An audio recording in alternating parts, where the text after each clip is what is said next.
Hello friends. आज हम थोड़ा समझते हैं कि ईर्ष्या क्या होती है।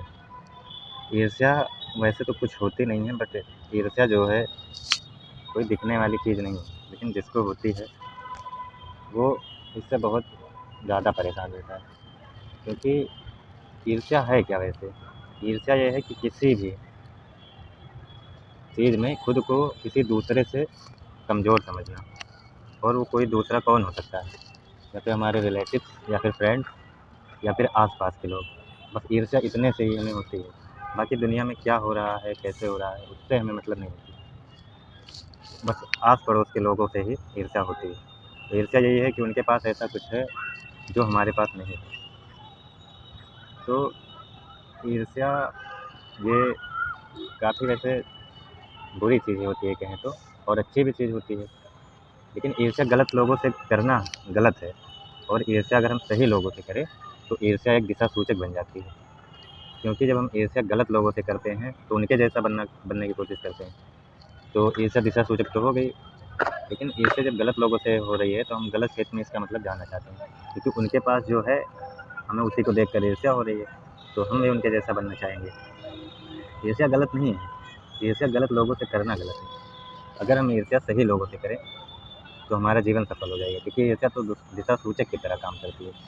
जैसे अगर हम ईर्ष्या करें गौतम बुद्ध से, कृष्ण से, और उनके जैसे बनने की कोशिश करें, क्योंकि जिससे ईर्ष्या होती है आदमी उसी की तरह होना चाहता है, लेकिन वो अब गलत लोगों से ईर्ष्या कर रहा है तो उनके जैसा कैसे हो सकता है। लेकिन वो भगवान कृष्ण की तरह हो सकता है, भगवान बुद्ध की तरह हो सकता है।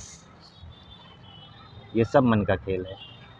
जब तक आप मन के कंट्रोल में हैं तब तक आपको ईर्ष्या होगी, और जिस दिन आप अपने मन को अपने अधिकार में कर लेंगे उस दिन ईर्ष्या, द्वेष, क्रोध, लोभ, मोह सब खत्म हो जाएगा। तो ईर्ष्या गलत चीज़ तो नहीं है, बट गलत लोगों से करना ईर्ष्या गलत हो जाती है। और हमारे प्रसिद्ध कवि रामधारी सिंह दिनकर जी ने भी इस पर लिखा है। उनका एक लेसन मैंने पढ़ा था, ईर्ष्या तू न गई मेरे मन से।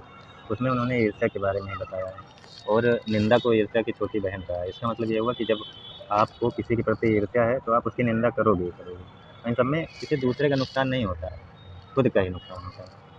आप खुद के मन को डिस्टर्ब करते हो, हमेशा उदासी, यही सब है ईर्ष्या। ईर्ष्या और उदासी साथ साथ चलते हैं।